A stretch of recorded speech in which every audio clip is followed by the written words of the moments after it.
नमस्कार दोस्तों, मैं हूं सीमा बुरा।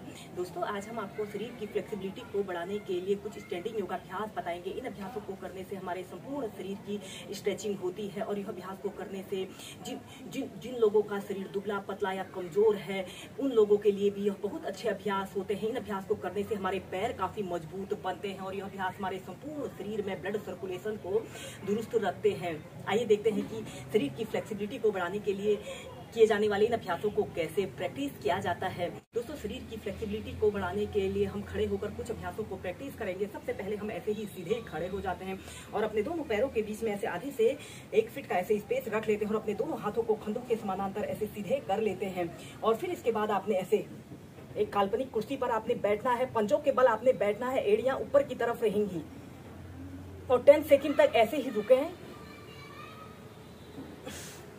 और फिर सीधे ऐसे सीधे देखते हैं। इस अभ्यास को करने से हमारे पैर, हमारे घुटने काफी मजबूत बनते हैं।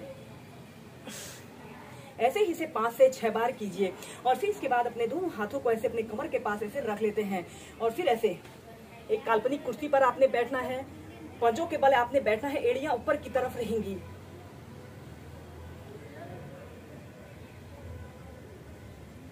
सीधे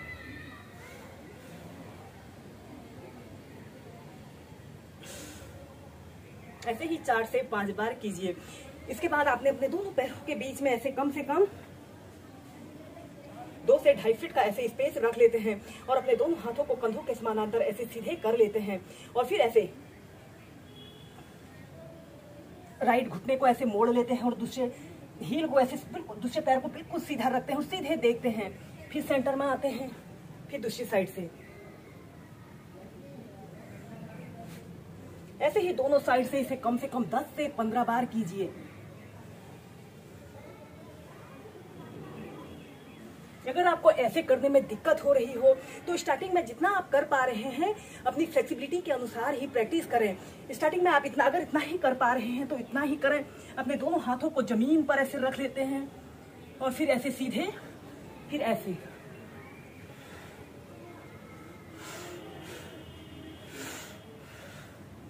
इस अभ्यास को करने से हमारे कमर के निचले हिस्से के समस्त स्नायु तंत्र मजबूत बनते हैं और फिर तीव्रता से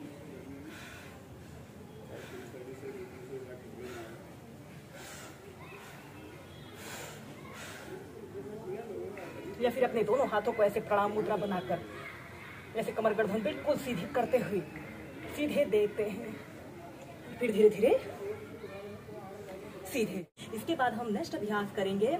आपने अपने दोनों पैरों के बीच में ऐसे 2 से 2.5 फीट का ऐसे स्पेस रख लेते हैं और अपने दोनों हाथों को कमर के पास ऐसे रख लेते हैं। राइट पैर को ऐसे सीधे करते हैं और ऐसे अपने राइट पैर को घुटने से ऐसे मोड़ते हैं और अपने शरीर को पीछे की तरफ स्ट्रेच करें, जितना स्ट्रेच आप कर सकते हैं।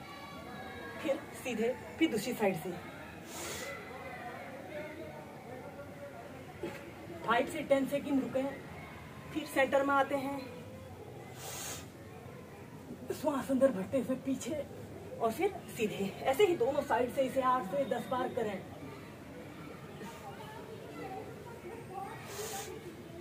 जितना स्ट्रेच आप कर सकते हैं। फिर सीधे, फिर दूसरी साइड से 5 से 10 सेकंड रुके, फिर सेंटर में आते हैं, श्वास अंदर भरते हुए पीछे और फिर सीधे। ऐसे ही दोनों साइड से इसे 8 से 10 बार करें।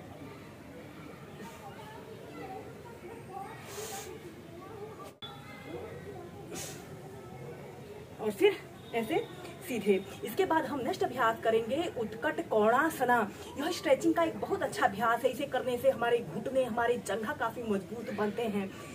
आपने अपने दोनों पैरों के बीच में ऐसे कम से कम 2 से 2.5 फीट का ऐसे स्पेस रख लेते हैं और अपने दोनों पैरों को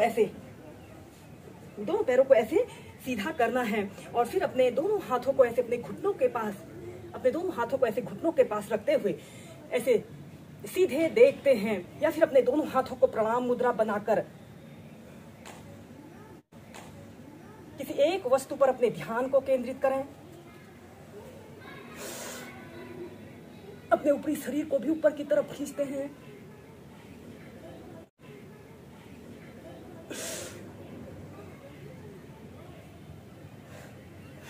सीधे।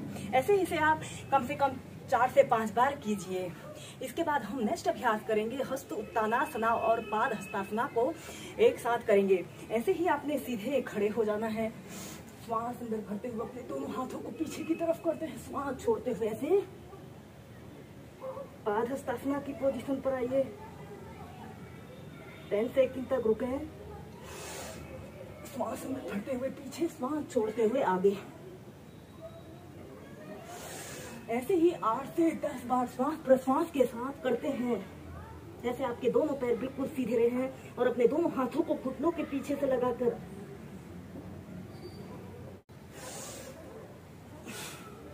फिर सीधे।